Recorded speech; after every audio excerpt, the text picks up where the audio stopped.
Good evening and welcome to Scarfey Spurs Talks.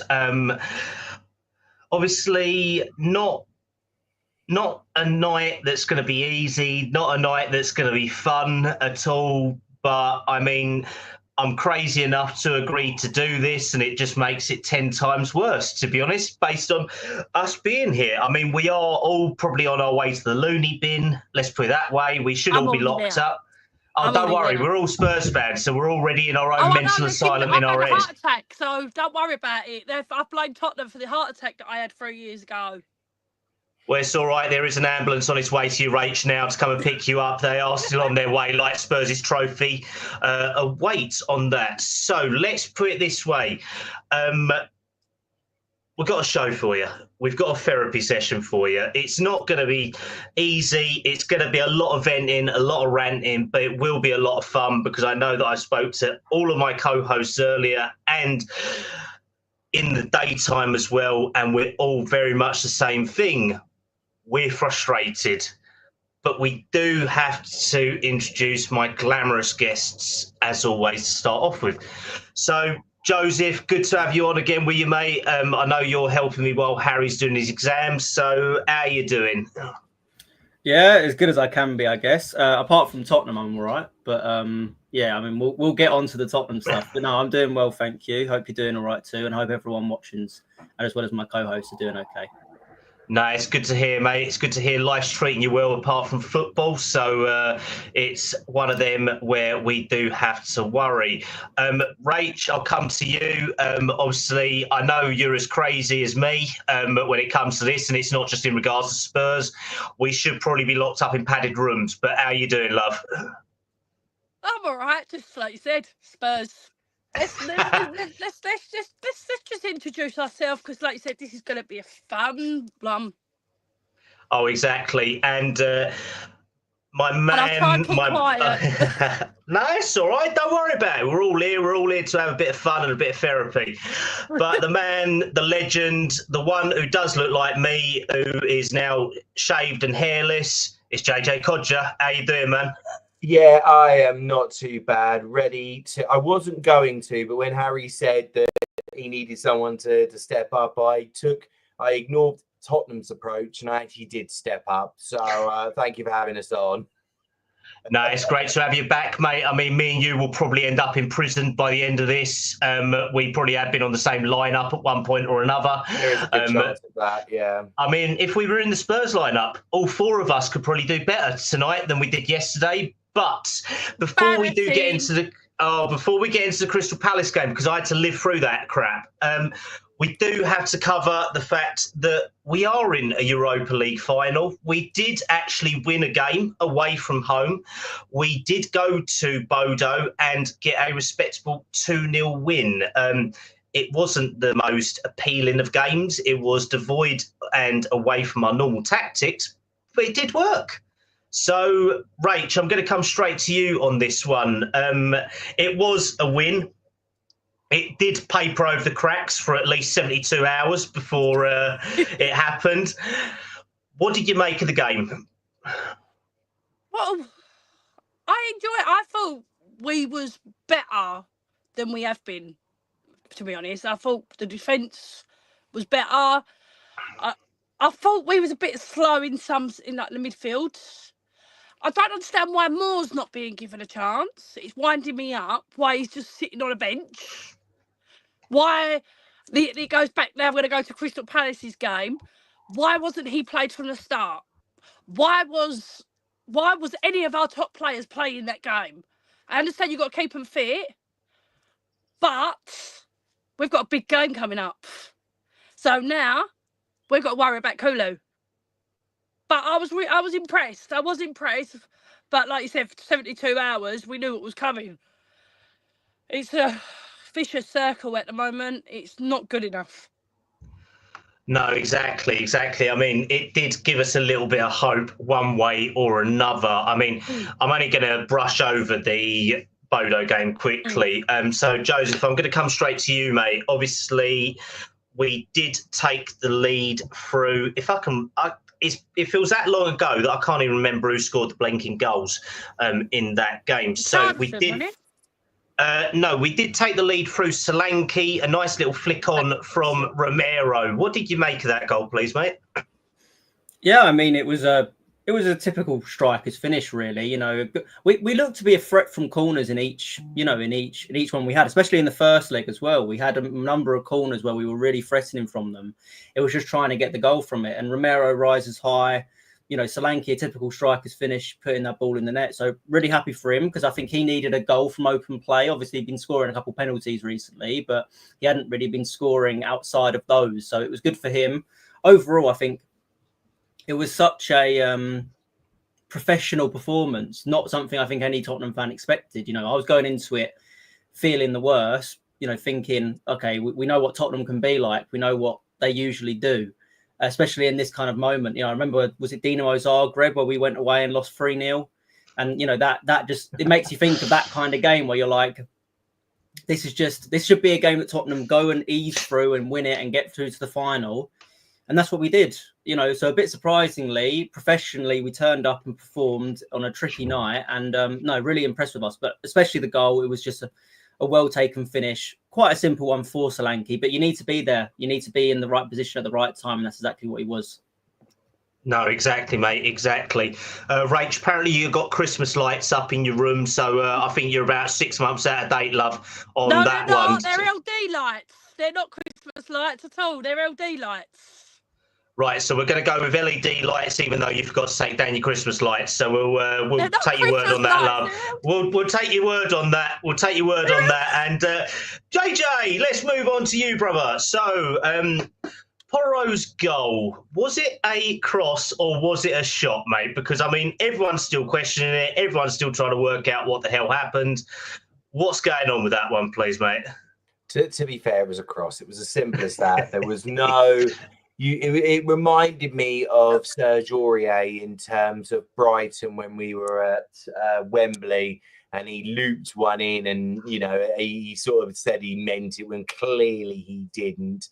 But, you know, the performance I thought was brilliant in terms of something that I don't understand why it can't be done in the Premier League when we go away to certain grounds or we're under the cosh a little bit.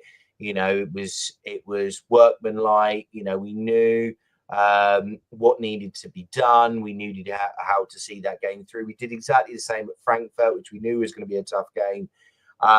You know, and credit to the lads for that. But then 72 hours, all of that was thrown in the bin by the diabolical performance we're going to discuss shortly. No, exactly, mate. Exactly. I mean, just getting on to the full time out in Bodo. Obviously, Maddison and Bergvall were absent with Son missing as well. We was kind of hoping that we might have had some nice news leading up to that game. It didn't work. And they were all still out injured. I mean, there were scenes at the end of the game. There was a lot of shithousery from Bodo as well leading up to that game in regards to letting fireworks off at, I think, about 4:30 in the morning out there. What doesn't help is that in Bodo, they're locked in a polar ice cap, and it means that literally their daytime and nighttime is all over the place. I mean, Jesus Christ, Rach, you're going to give... Yeah, I'm trying to turn it off. Sorry. I mean, let's put it this way. David Clark is a spark, so if you need to, send him a message up in Leicester. He'll tell you how to do your lighting in your house. Because, I mean, at the moment, it looks like you ain't got a flipping clue. I've been a Spurs fan for you. Well, yeah, that's the luxury and miracle of it, ain't it? I mean, me and JJ had hair before we were Spurs fans, and now look at us here. That is actually very true. I was happy. That's the same as my husband. He had hair before, like, Spurs. Oh, don't. It's not a problem. But obviously, Bodo did go through the shithousery. They did try and make it all the worse for us. And to be honest, the team, a very professional performance from Spurs out there. So, Rach, I mean, did that game give you any hope coming into this weekend after beating Bodo? Or is it just how we've always been? We could do something in Europe. No, it didn't. Don't get me wrong. I thought, we went out there with a game plan. I know we went out. We went out there to tie it over, like just to steady it out. I knew on Sunday. I knew just for a fact what was going to happen. I said to my husband, I was like, is there any even point? Harry even offered me tickets to go Sunday. I went, no, it's too late. I knew what was going to happen. There's just no consistency with Tottenham anymore. He's just a pile of rubbish. And I hate saying that about Tottenham because I love Tottenham. But it's just, I could say a lot more, but I'll go. It's all right. Don't worry. We will get on to all the Crystal Palace game. We'll get on to the change for Spurs stuff as well. We'll get into there. We will have a ranting session. I've got to keep the swearing to a minimum because if not, I probably will be. It's just that I will probably be banned from hosting these shows for the next 2 months as well. So, I mean, it'll give me my evenings back. But that's about it. Let's put it that way. So it's all right. Joseph and JJ can host that. Well, I'm back now, so. Oh my God! God help us. Yes, God help you, because Rachel's back with a bang. Oh Jesus Christ! Yeah. The problem is that bang is probably the wheelie bins being dropped outside your house. Probably going. Bodo's biggest mistake was soaking their artificial pitch because it's a huge leveler. Yeah, it was a difficult one. I think it was just that. Artificial pitches are horrible to play on. Let's put it that way, David Clark. So I appreciate your point of view, mate. But I mean, I just hate playing on. Can you see my face? Is everything? Can you see me? Is it too? Yes. Yeah, because I'm mucking around with I've got a ring light at the moment as well. So I thought you was going to say like a ring doorbell in front of you or something like that. Then I was going to say Jesus Christ. All right, Joseph, let's jump straight onto you, mate. I think we've heard enough from me, Rach, and JJ on that. So we're going to go straight into Sunday. Obviously, we did win on Thursday.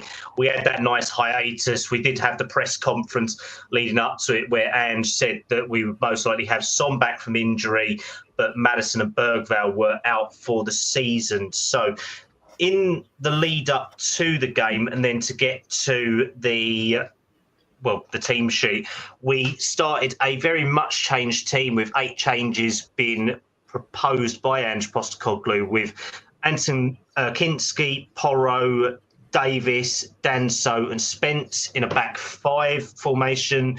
Pape Sarr, Bentancur, Gray, Kulusevski, Tell and Odebear. What did you make of that team sheet, mate, in the lead up to the game? I mean, I think it was kind of expected. I imagined that we were going to rotate, especially because, the quick turnaround from Thursday, having to travel back. You knew there was going to be changes.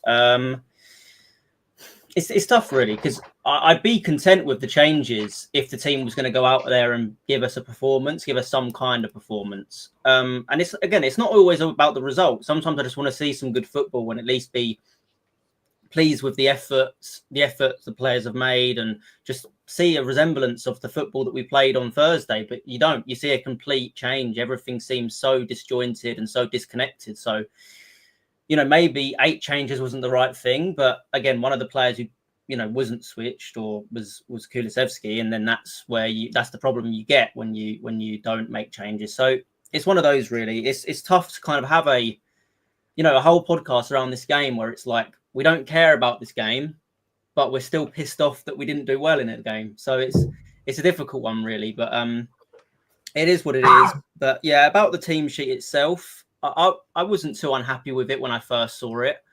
And I'm glad that a lot of players from the Thursday got a rest. No, that's very fair, mate. JJ, what did you think of this one, mate? Because obviously there were a lot of not enforced changes, but it was quite dramatic and drastic changes in there. Was you comfortable with this lineup when it got put out there?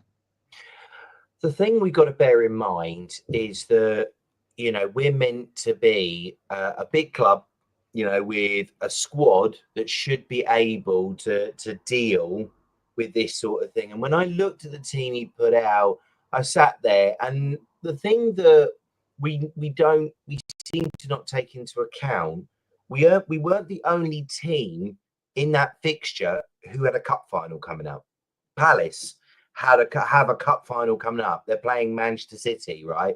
So you look at the team he put out, and I'll be brutally honest, I sat there and I thought, okay, that should be good enough. It should be enough, you know, with a team like Palace, who, you know, let's be honest, no disrespect to Palace, you know, they are, you know, they in theory we should have a stronger squad than they do. But when I looked at it in terms of what they put out, I was a bit sort of like, okay, this could be a bit tricky for us.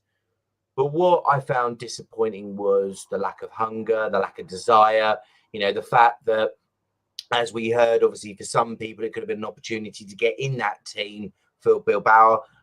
Clearly, those players were just on the, you know, on the beach, of only going to care about one game, and that's it. And the people I feel sorry for the most were the fans who went, because anybody who didn't go knew what was going to happen, couldn't be bothered, you know, didn't want to pay the money, so they could just sit there at home and watch that rubbish unfold.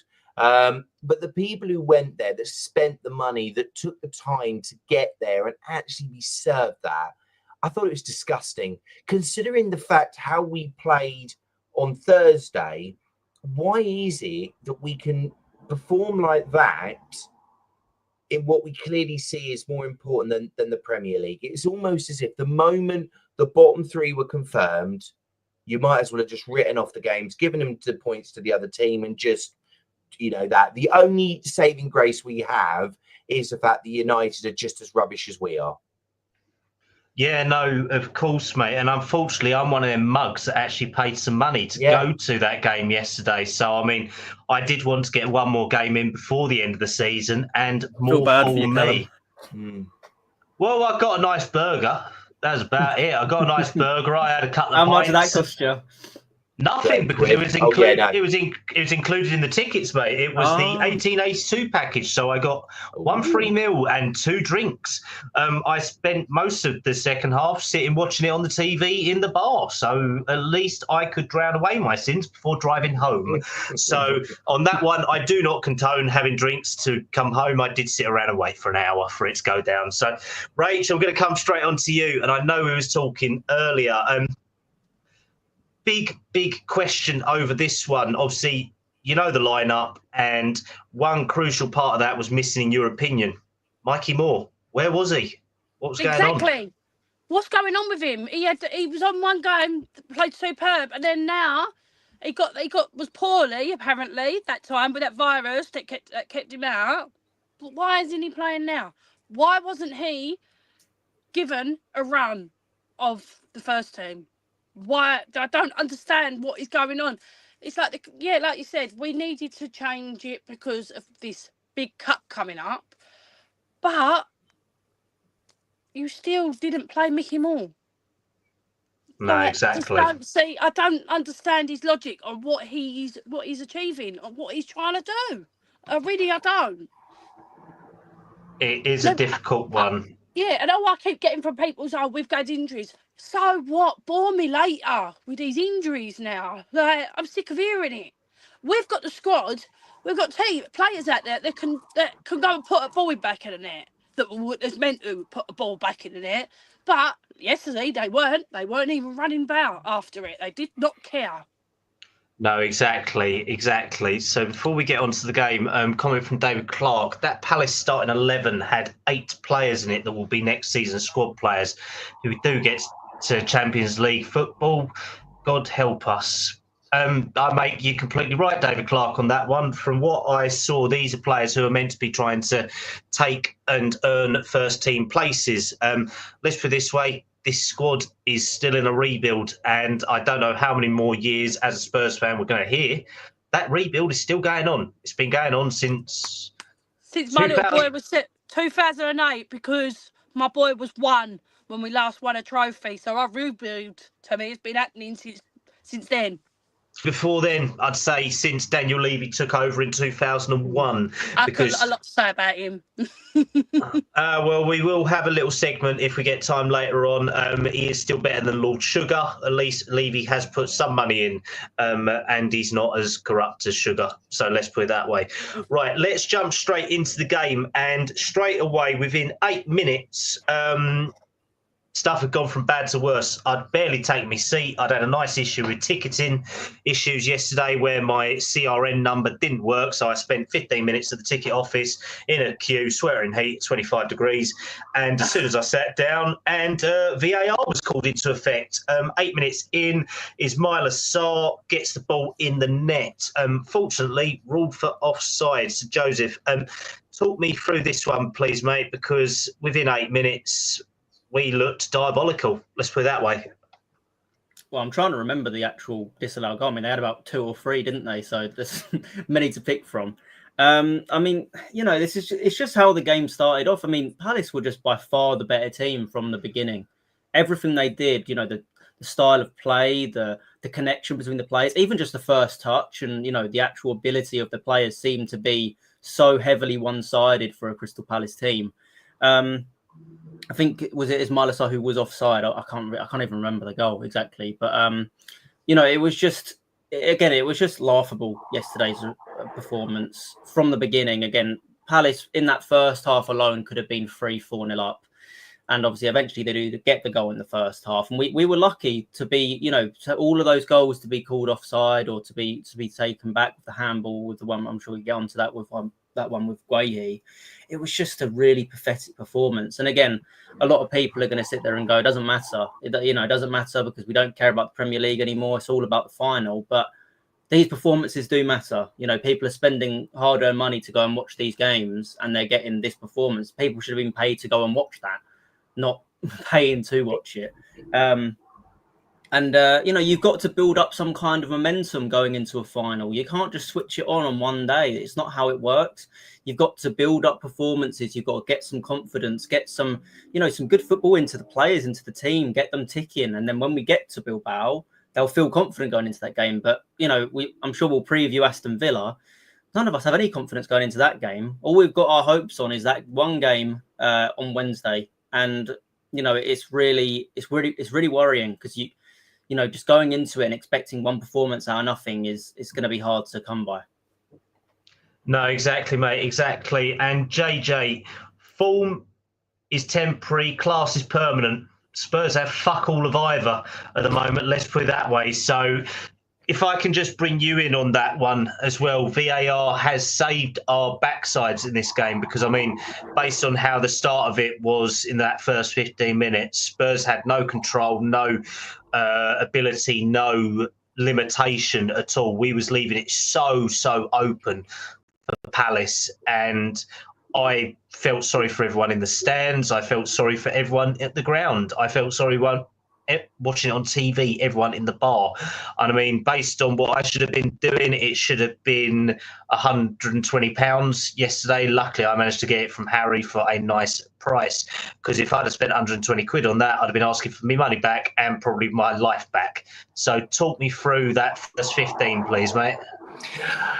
If you'd have turned around and asked who was the home team, you wouldn't have thought it was us. You genuinely wouldn't have. You would have thought that it was Palace, the way they came at us, the way that they sensed blood from almost kickoff, really, to be fair. And as was rightly said, we could have been sort of like 2 or 3-0 down before we even conceded. It was just lazy. It was just almost as if nobody cared. And bearing in mind that we're meant to be in this painful rebuild, and it's just like now, the poor fans have had to sit there through that absolute drivel. And as I said, you almost sit there and, as you say, you're talking about the first 15 minutes. The question shouldn't be, how was it so bad? It's how on earth were we not 1-0 down? Because you look at some of those questions and you're just sitting there and you're just like, sorry, what on earth is this? Could we not have just forfeited the game and given them a 3-0 and saved everybody the hassle? Because honestly, just watching the game back, I just kept sitting there and thinking to myself that they are absolutely going to tear us to bits. and no one cares. That was the bit the worst of it all. I don't mind if you lose and a team is just better than you because of the quality of what they've got. But when they don't give a monkeys, and bearing in mind, there are players there that may have put themselves in the mix, clearly weren't going to bother. I'm sorry, but the likes of Jed Spence, Archie Gray, Odebear, there's no way, whether it be the 15 minutes or the full 90, that they did themselves, came out with any credit. It was appalling, absolutely appalling. And as I said, the fact that we even got to 15 minutes at 0-0 was shocking, because I expected it to be 1 or 2-0 the way that Palace were. They sensed blood from the moment that the ball kicked off. No, exactly, mate. Exactly. And Rach, if I can come straight into you, 10 minutes after that disallowed goal, and we did lose Dejan Kulusevski to injury, but your boy Mikey Moore did come on. But how big an injury could this be if Kulusevski is out for at least the next couple of games? Oh, just goes bad for worse. To be honest, we can't have nice things, can we? No, this is exactly what I said to my brother. I was like, Tottenham can't have nice things. We're just not allowed. Like, we tend to have bad things, and that's why we're not got the name Spursy. But Man United are not playing all that either. So their fans are giving it to us. They've got no room to speak. They're only sitting they're sitting 16th, we're sitting 17th. Come on. What does that say for you? That every team, if the 3 teams below us weren't as crap as they are, we'd be relegated. Yeah, us, United and West Ham should realistically have been relegated this season. Simple as that. Hands down on that. I turned around and said before season started, we're getting relegated this season. And we're lucky enough didn't. They was like, oh, you'll go away from me, Rachael. I went, I'm telling you now, we're going to get relegated. I went with not invest on the right players. I've been every season I'm back here and I'm saying this. I bet Harry's sitting there probably laughing, like, because he knows me too well. But exactly, yeah, I'm upset with our team time and time again. I love them, but they're just not right. But we'll go on to that. It's quite pathetic, isn't it, that the final of the European trophy is going to be between 16th and 17th place in the Premier League. Like, that is a joke, really. That is just shocking. Well, she's that disappointed that she's just disconnected herself. So God knows what happened on that one. But no, you're completely right, mate. It is embarrassing that we are 2 of the lowest ranked teams in England's top flight, and somehow we're through to a cup final and all that. Yeah, it doesn't make much sense, does it?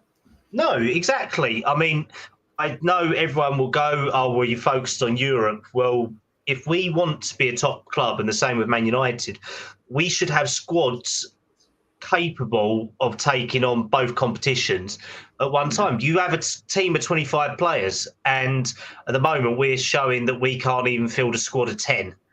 And United can't either. And all that. So I think we're both as piss poor as each other, aren't we? No, yeah, genuinely. Like, getting back to the game yesterday, I mean, I was just quickly refreshing myself some of the highlights. They could have scored so many. Genuinely, if they took their chances, if they weren't offside, if the goals weren't disallowed, it genuinely could have been 5-6-0 by the end of that game. We could have been absolutely battered. And yeah, Crystal Palace are playing some good football at the moment. They're into a final. They've got, they're probably in the best place they've been for a long, long time.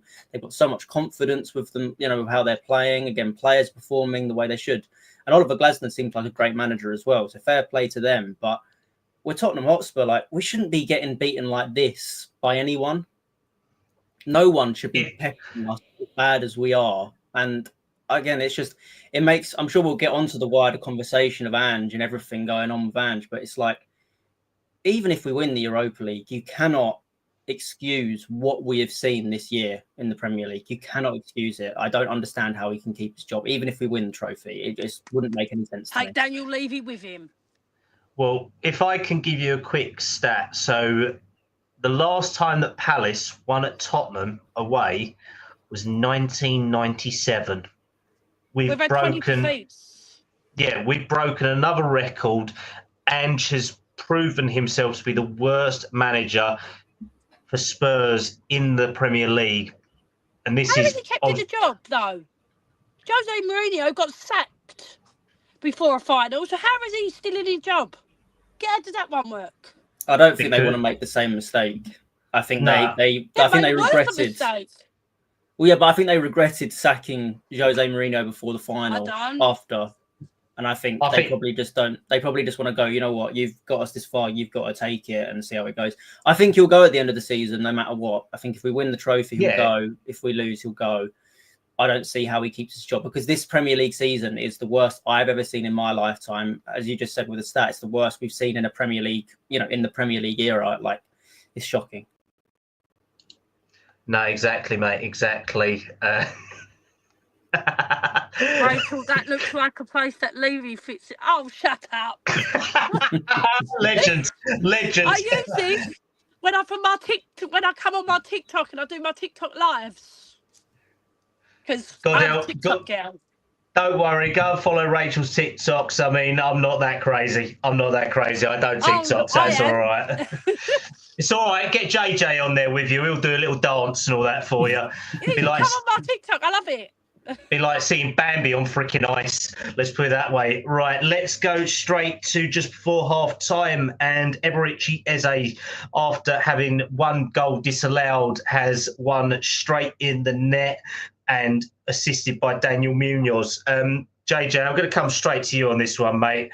This is a joke for half time, isn't it? If you know you've been pounded in the first half, you can at least keep it out to get in there at half time to get a team talk done, couldn't you?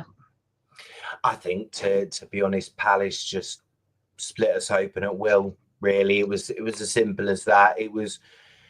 I think they would have gone in at half time more disappointed that they're only one up because, they were literally just tearing us to bits for fun. I mean, you could see in Eze's celebration the fact he just couldn't believe how easy it was.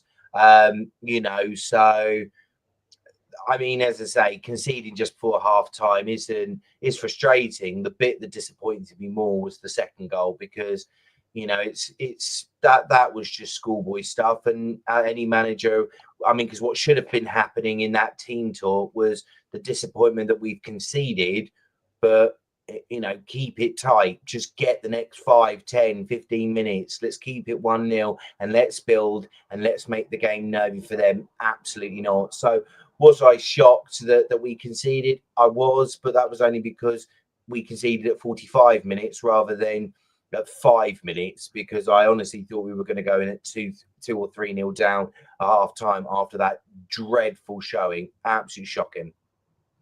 No, exactly, mate, exactly. And Rachel, if I can come to you, at half time, we did make a change with Basuma coming on for Rodrigo Bentancur. It looked to be a change that was planned, most likely based on them playing the other night.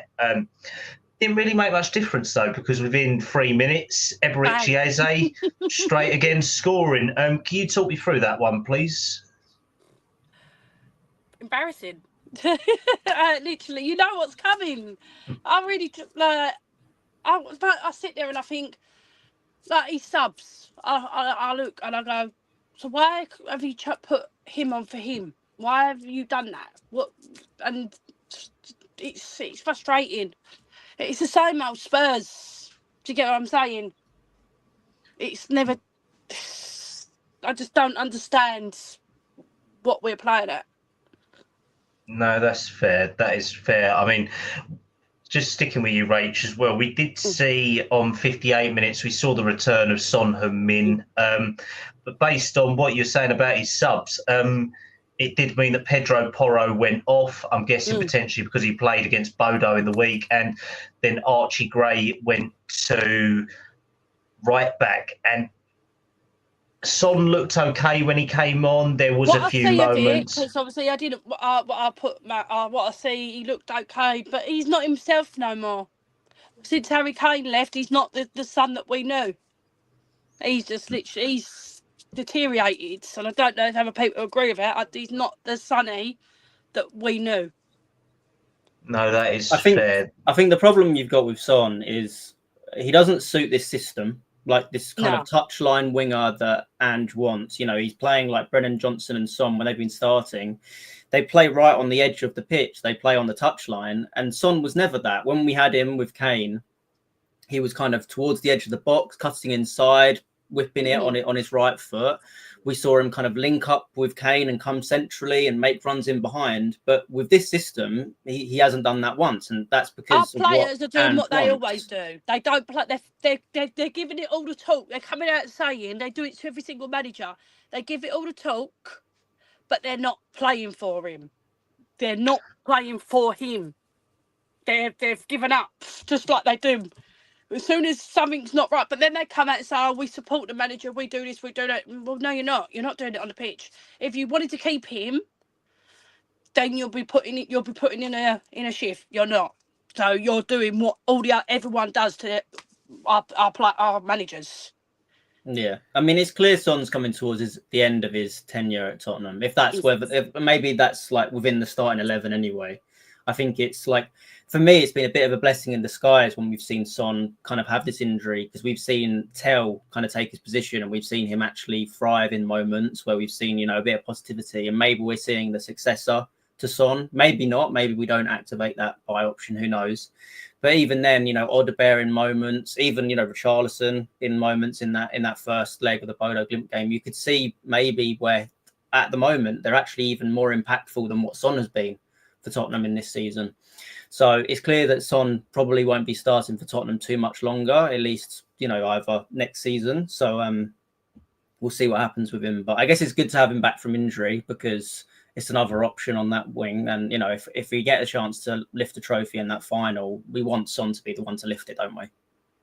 Yeah, no, exactly, mate. Exactly. Joseph, if I can stick with you, obviously you made a point there about Richarlison, Tel, Odebear in moments doing stuff.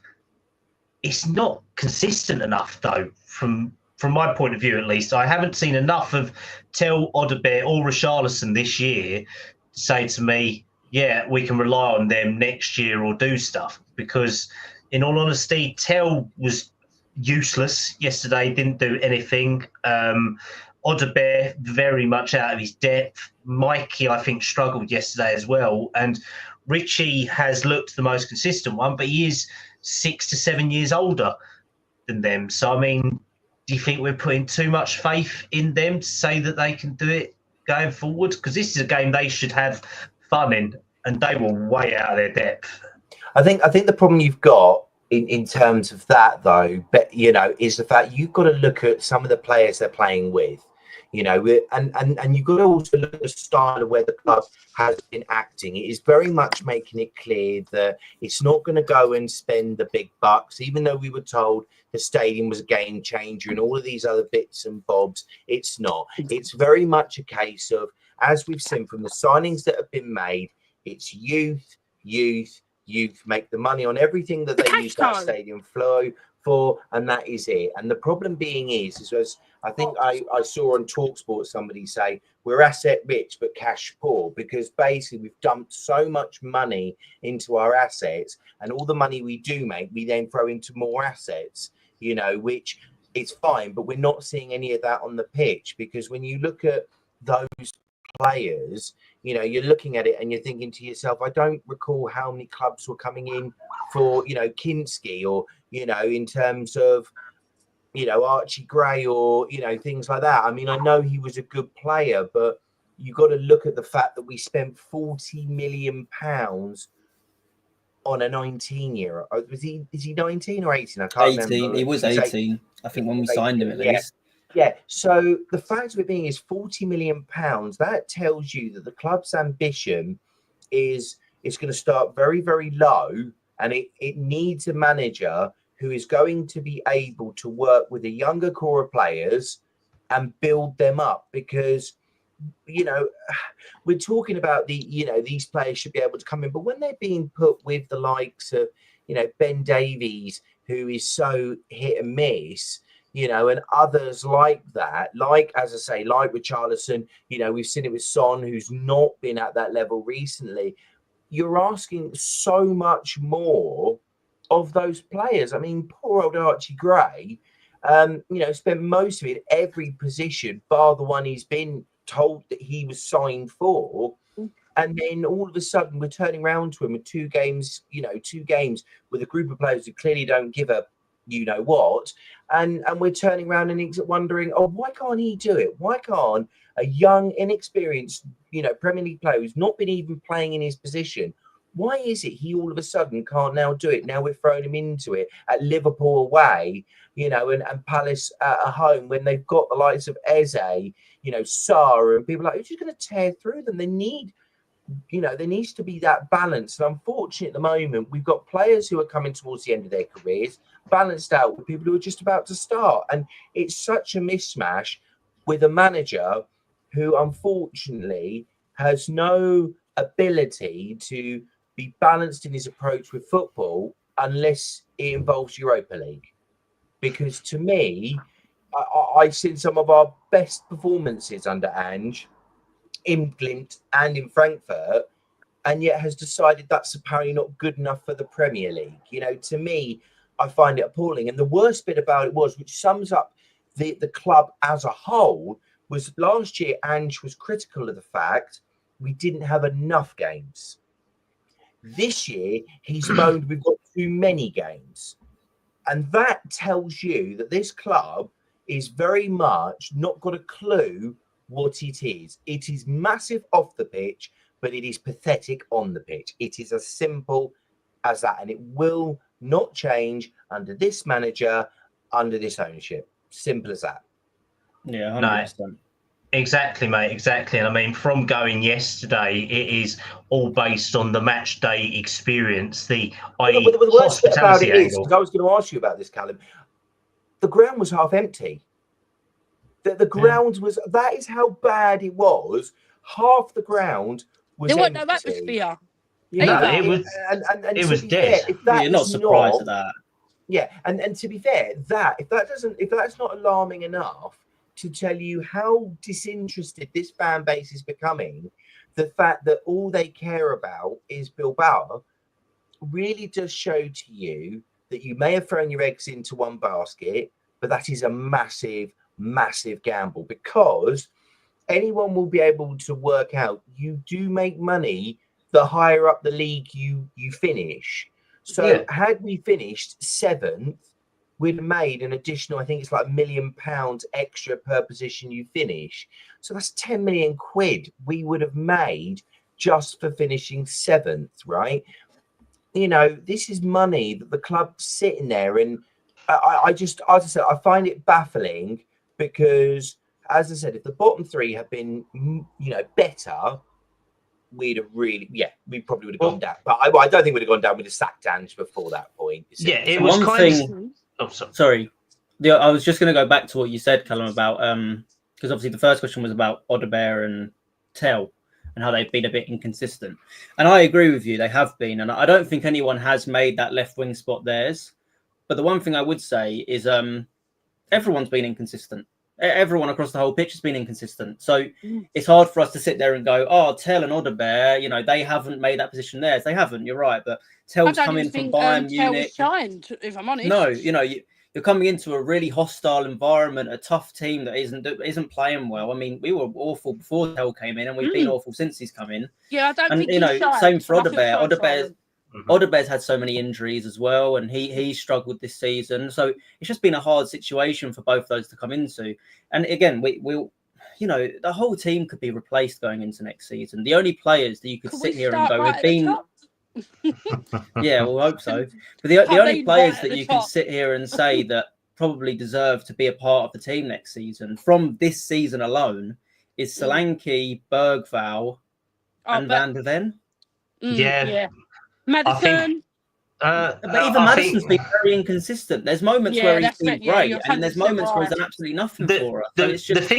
The thing that would do Madison for me is more the injuries that he's picking up now. They seem to be a lot more frequent and a lot more consistent in the way of his injuries that he's getting. They're all leg injuries now. So I feel that he's been very good when he's played, but it's just the fact that he's not available enough. That would make me consider selling him, because it could be another scenario. But if I can just come back onto the game yesterday, it was summed up by the hospitality experience, but how much people were disillusioned with it. I went out for a fag at half time, and the amount of people that were out in the fan zone, even outside the concourse, on the outside watching the game on the screens, there must have been at least 1,000 people out there. That's how delusional or disillusioned people are with the club. There's no atmosphere. There's no. When I was a little girl, I used to love going to White Hart Lane. Right, the atmosphere, walking up to that ground, it used to be pumping. Like just before 3 o'clock, going into your seat, we was all singing, everything. You had it. It was such an amazing feeling. There is nothing. Because they put we go to the semi-final, they put something big on. People start singing. People want to join in. So why can't you do that every game? Right? Why does it have to be one game that you're going to start like making our stadium sound good? Exactly, Rach. And that's the thing. I mean, we was out. I think it was about 50,000 Spurs fans yesterday and 5,000 Palace fans, something like that. They outsung us. When Frankfurt, when Frankfurt came over, we was outsung by the Germans. Their fans were amazing that night. I mean, they were arseholes, but they was amazing. Let's put it that way. And it just shows how detached we are from the club now. And it's honestly a question which we have to say that this whole thing has been made out to be this game changer. Yeah, it's a game changer for the club in terms of an NFL. Money. Yes, an NFL fixture. It's a skywalk. It's the match day experience, hospitality style, not match day football experience. And that's where we're so devoid of it. I mean, the bars, the concourse, it's amazing, but then it's but it's not going to the club. It's not going to the team. It's not. You can have a lovely house, but you need the furniture in it. Yeah, ultimately, it's going to ENIC. Got that furniture. Yeah, it's going to ENIC. That's where it is. We was promised. We was told new stadium.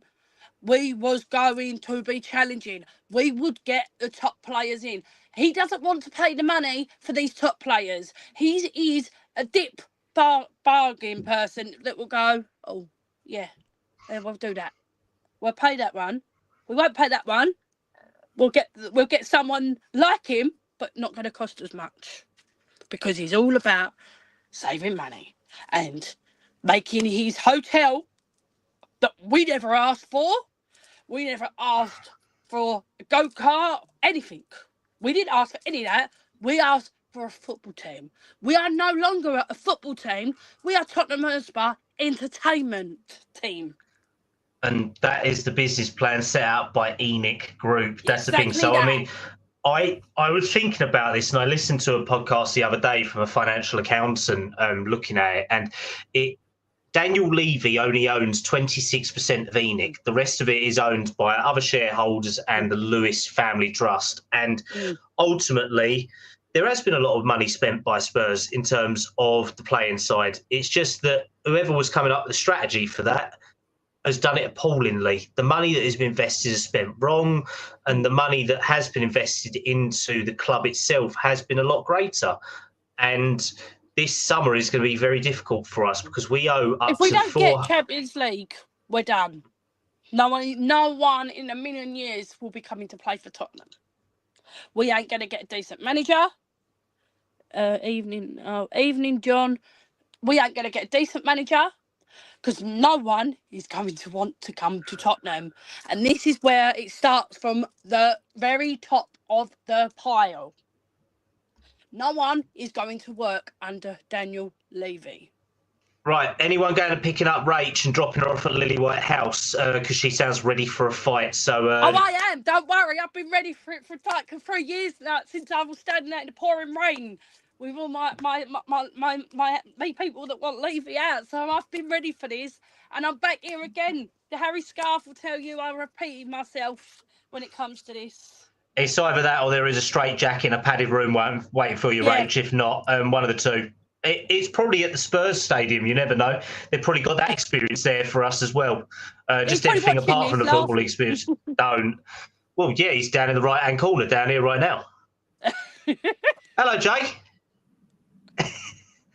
Mr. Lee. To be fair, I said Rachael was having her moment, so I thought, I'll give it to you. I'll let you have it now, mate. You go.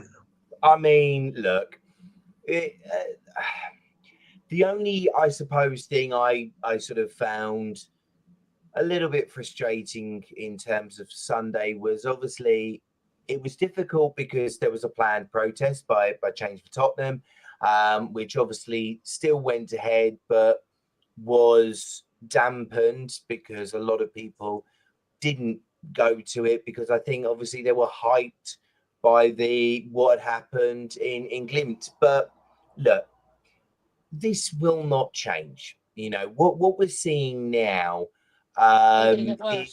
is just going to be.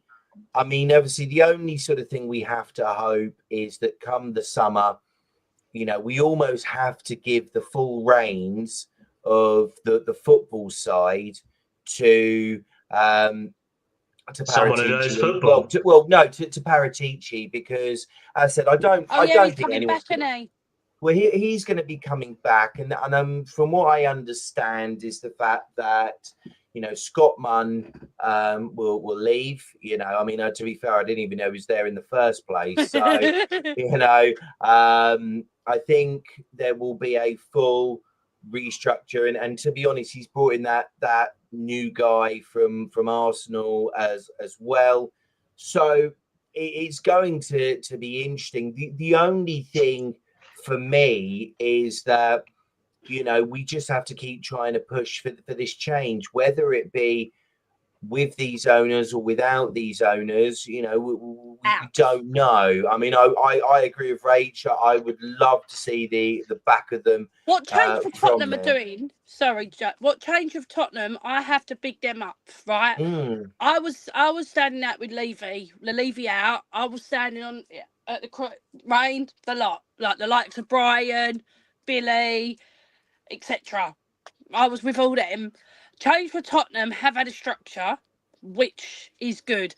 I think they've fumbled a little bit, and I say it to their faces, because the minute we go to a final, they've bowed down, in my eyes. I think people are picking and choosing.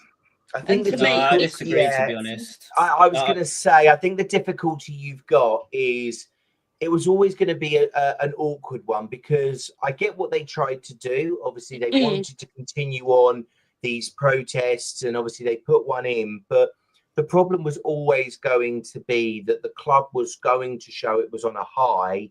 Yeah, I get that. This, I think, for me, the difficulty will come now is that, you know, I don't think there's going to be much that's going to be able to be done really for this season, because if you look at the games that we've got Villa coming up at Villa Park, so that'll be a 4-5-0 to them. That's Friday night, and then obviously the following Sunday it's the Brighton at home, which, you know, and I got what they said about that, because, you know, we've seen how the club have treated fans. I remember the year when we lost to Brentford and they pumped the music out so loudly that the fans couldn't even, you know, have a lap of honour from the players. They couldn't even come. They couldn't even hear them. So they are obviously, I think, we're trying to get something out for this protest, you know, for the Palace game. But because obviously people were on a high rightly so from the Glimt game, you know, I think we all believed, like after the Frankfurt game, that, you know, could we actually at least put on a show? Could we show that Ange is taking this club in the right direction? Which I think the answer is absolutely not. You know, and once the final is finished, I think, you know, give him his moment in the sun, let him celebrate that, but, you know, come to some sort of amicable agreement. You know, I think how he goes is going to be the difference. I think if he wins it, I don't think the club can sack him. I think what they will have to do is turn around and basically almost come to like a mutual payout. Yeah, mutual payout. termination. Where both sides agree, because you can see from Andrew's perspective, he's had enough. And obviously you can see from the club's perspective, the only benefit was the trophy. But I think, we'll then just have to see how the summer holds. I don't think it is the end of the world if we don't get Champions League in terms of spending, because I think what the club will do, and I've sort of looked into it in quite a bit of detail. I think if the club is sensible, there's a lot of freebies out there that they could go and get in and make this better. The likes of Jonathan David, Jonathan Tarr, Angel Gomez, people like that who wouldn't cost a lot of money. And bearing in mind that the likelihood is that Romero will walk out the door in the summer. We'll sell Solomon. We've got other people that will go. I don't think at the end of the deal. Son has just signed a new contract, so he ain't going nowhere. Who's that? Human Son has just signed. No, I didn't say. No. Oh, sorry, I thought you Solomon. said Son. No. Manor Solomon. No.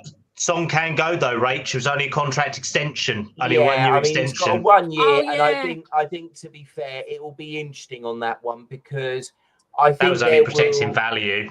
That was I think so. I think so. I think what we will see in the summer is a real re-evaluation of certain players and things like that. But whether this ownership is the right one, the answer for me is no, and it hasn't been since they decided not to back Poch when he asked for new furniture. And as we're seeing, we've got the great house but the terrible furniture in there. So, for me, all that needs to happen now is this final, and then once that's done, hopefully a proper clear out. We get Paratici through the door, and we get, obviously he works as the new CEO. We get Scott Munn out the door. Maybe we turn around and put Johan Lang in charge of youth, because I think he has found, some good players there. But it's going to be a massive change. And if it doesn't work, then what Change for Tottenham have been doing, and hopefully will continue to do, is keep on with this from next season, because we can't just turn around and accept what we've been served up for the last 21 years. It has to be that the club knows that this season has been appalling, and the only thing that will save them is winning that final. Because I think if we lose the final, that game on Brighton, which is meant to be the final family day for everybody, I think could become very, very toxic. I really do, because I think they'll be baying for blood. Yeah.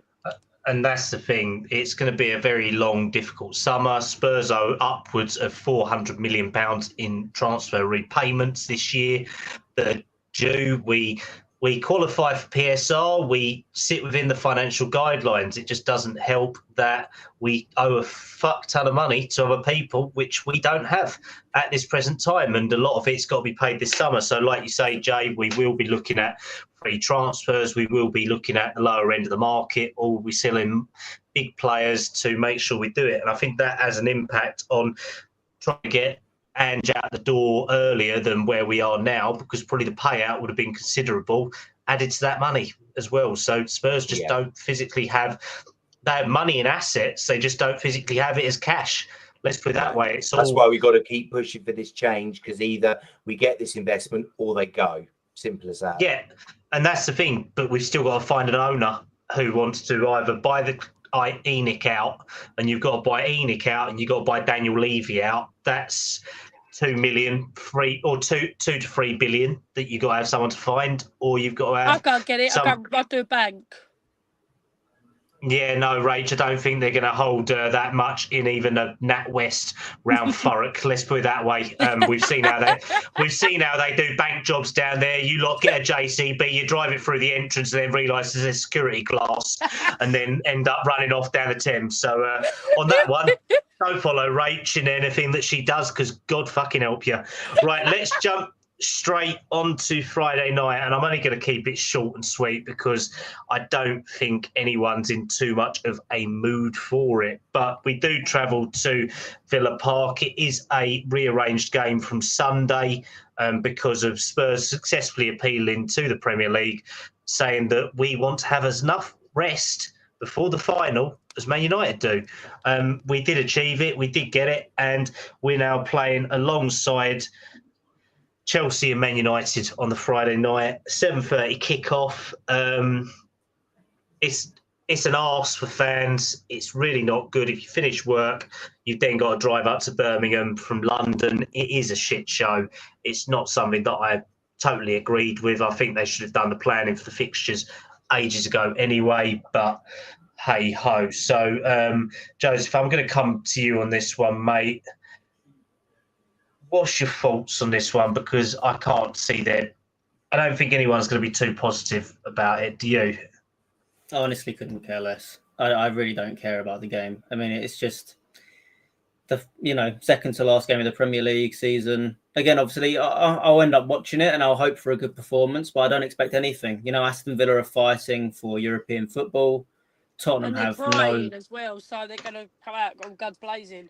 Yeah, they've I'm guessing it must be their last home game of the season as well. So obviously it's a big game for them in that sense as well. I just, again, Tottenham will rotate heavily to make sure they don't get any injuries. What will happen will happen. We'll probably get absolutely battered, and that's what I expect. But I honestly won't be bothered about it. I'll just kind of, we've just got to push on to the final, and that's where we've got to turn up. So no matter really what happens, again, either way, if we lose, I'll be disappointed, yes. But at the end of the day, it's not really going to matter, is it? It's not going to be no one at Tottenham's going to care. The manager's not going to care. As soon as that game's finished, there'll be post-match interviews after we lose 5-6-0, and they'll be sitting there going, "Well, it doesn't really matter. We've got Wednesday to think about." So if the players and the fans aren't going to care, why should we care? Yeah. Exactly. I mean, they were saying in post-match interviews, "Oh yeah, no, we back the manager, we back his style, all of that." You're all full of shit. You're all full of shit. Yeah, saving face for that final, and then as soon as that's done, it's over with. And we've just got to hope that they can turn up in one game. That's all we need. If we win that trophy, to be honest, I can forgive. And this is where pretty much everything that's happened. Sorry, I do actually think that I've got this little bit. It could be that we could go, because like I said, Man United are only one above us in the league. They're just as poor as us at the moment. So I really do think if we get our extra, and Romero hasn't lost a final every time he plays in it, he wins. We're gonna curse him because that's what Tottenham do. Well, he'll play Friday now, and he'll just go and rip his hamstring or something like that. Well done, Rach. You just jinxed us. I've jinxed us now. You know it. You'll be cursing me, Rachael. It will be interesting to see if they play, who does play on Friday, because he's got to do. Well, do we want to do a quick lineup shout out? Then what people think? I won't do. I can't. Not you. I'm putting you on mute. You've had enough airtime. JJ, I'm going to come to you. I'll put Rach on mute so you can actually get a word in sideways on that one, mate. What's your thoughts and lineup on this? Because I know you got to go at 9, mate. Yeah, I think I agree with what Joseph said earlier. The sad part is, and I don't feel sorry for any of us, because we know it's going to be as we're wrapping up, I'm going to say it's going to be a shit show. So the fact of it being is, we know it's going to be embarrassing. We're not going to really care. The people I genuinely feel sorry for are the paying fans who will go up to the West Midlands and try and hope that this team turns up, because if they couldn't turn up at Palace, how on earth are we going to turn up against a team that are chasing for Champions League, and are actually fighting to get into it? So to me, I think it would be copy and paste. The only thing I think that we'll see differently is the fact that Mikey Moore, will start on the left and Tail will play up top.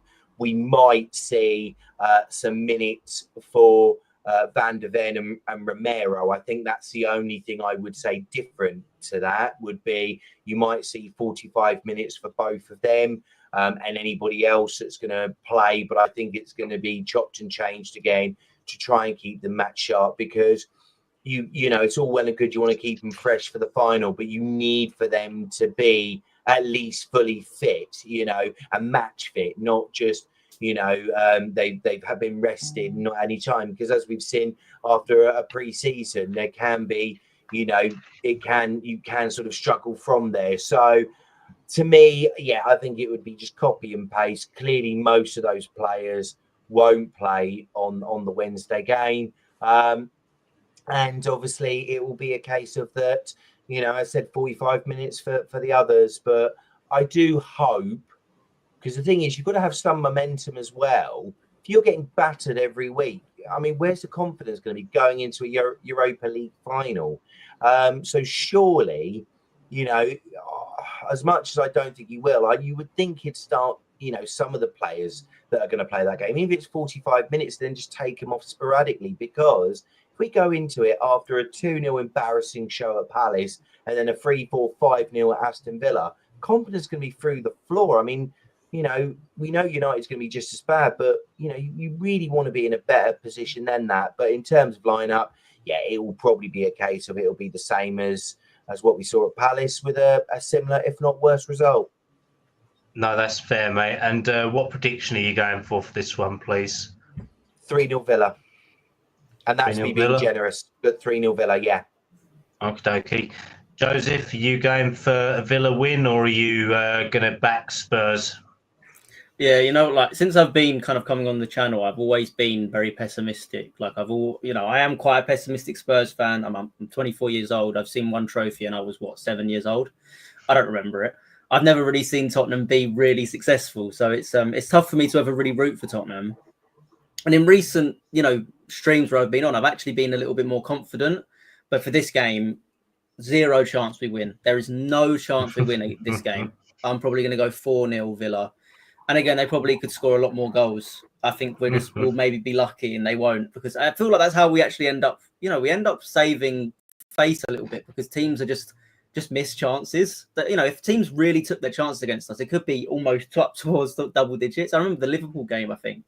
One of the Liverpool games, we could have lost by 8-9 goals, and we luckily only lost by about 5.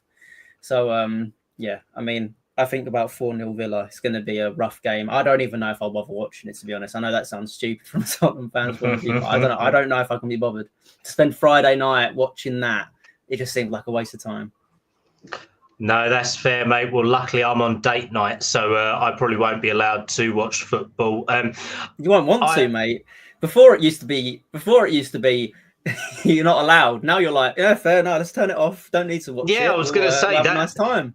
Used to be an escape. Now, no, fucking hell, it's not. Right, I better release her because she's looking at me dangerously. It's either that or I just let JJ go again. But Rach, I will release you from your mute ban. What's your prediction for this one?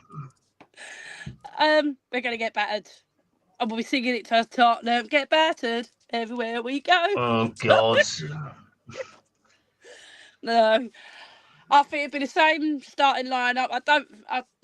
Well, obviously Kulo won't be in it, but I think it'll be all the same, and we're going to lose. I think we might score 1 goal.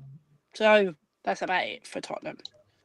Well, it'd be a nice change to actually score a goal in the Premier League, because it has been at least a couple of games, hasn't it? So yeah. I think on that note, we should call it a night there before we all depress ourselves and want the most negative note we possibly can. Yeah, I think that'd be the nicest note for us to just end the show there, wouldn't it? That we're all a little bit lower. Levy out. Well, yeah, Levy out, Enoch out. That's my last say on it. Levy out.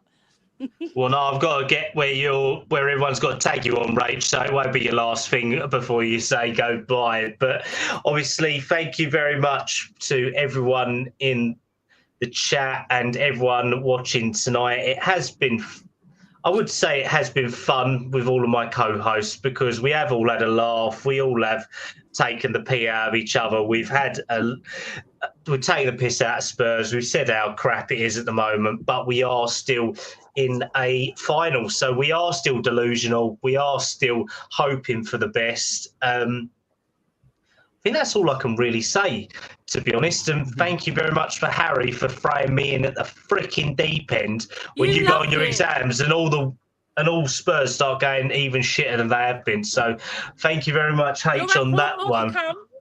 We'll be seeing you again. Yeah, Wednesday night and then Monday night. It's brilliant, ain't it? Bring it on. But no, thank you very much to all of my co-hosts tonight. So, Joseph, thanks for coming on and backing me up on this one, mate. I know you're going to be helping me out in the coming weeks, trying to keep me sane and not letting me go off the rails. We need to win this final, because then you and me, probably the two most negative people on this channel, will actually have a bit of happiness for once. We deserve it. Give it to us, Tottenham. But yeah, no, thank you for having me on. Again, if you could possibly follow me on X, Joseph THFC, I really appreciate that. Doing some shorts for Harry, again, sharing some of the streams with Kallum. It's great to have him as a co-host as well, at times as well. So it's again, really, really nice to speak to you, Rachel, and you, Justin. I'll probably speak to you Justin, again. Right, isn't it? Yeah. It is indeed. Yeah. Thank you. Yeah, nice to see you as well. Because it just says JJ there. I'm thinking it's Justin. I don't remember. No, that's the tag. As I said, it's Justin. No, but I say nice to catch you as well again. Yeah, and yeah, looking forward to all the content we're going to be producing. Hopefully, some positive content from that game from Bilbao. But we'll see how we go. No, pleasure, mate, as always. Don't forget to like and subscribe to Joseph's stuff and follow him on X. Right. My crazy co-host, Rach, thanks for coming on. Love it. It's been a pleasure. It has been a laugh. I've loved it. It's been great. And you brought a little bit of light to us three gloomy, miserable bastards who are all sitting here as well. So where can everyone find you and all your content on TikTok and X? Yes. On TikTok, I am ADHD Spurs Rach, and Rachael on Twitter. But yeah, I'll talk about a lot more to do with ADHD. I'm starting more about Tottenham on TikTok, but I do promote more ADHD and bipolar and autism for SEND parents as well. So people want to follow me, can come in and see me. I will be back, and I'll still be seeing Daniel Levy get out of our club. Much love, guys. Pleasure, Rach, and a personal goodbye for you, and goodbye to Soho as well. So, oh, there we go. Look, your red light was just on there. Jesus Christ. All right. Pleasure, Rach. Thank you. And the man, the legend, who is my co-conspirator, who is on day release at the moment. JJ, thank you, mate, for coming on tonight at last minute notice and putting up with us and our shenanigans as always. But where can everyone find you, mate? Yeah, generally Twitter. So yeah, at JJ Coder. You know, I seem to have also been doing those short videos for Harry as well. So I really must be a sucker for this. So, but no, thank you so much for having us on. No, always a pleasure, mate. And I'm sure that me and you will be allowed at least on one more podcast before the start of 2026, unless Harry bans us to separate channels, splitting us up with all the other co-hosts. But no, it has been a pleasure to everyone in the chat tonight. So don't forget to like and subscribe to Scarfey Spurs Talks. Go and support Harry. Obviously, give your support to him for his GCSEs as well in the coming weeks. And if anyone wants to follow me, you can find me at Kallum97 on X. You can find me on Park Lane Podcast at 7 o'clock on Sundays. You can also find me on here doing the Premier League podcast at 7:45 on a Wednesday. You can also find me for the next couple of weeks hosting here with Joseph, Louis and Pav on the Monday night shows as well. We will have another show previewing Bilbao next Monday. Hopefully it'll be a positive one to come off the back of Aston Villa. I highly doubt it, but I am still delusional in that respect. But no, as always, don't forget to like and subscribe, and it has been a pleasure. Thanks very much. Good evening and good night.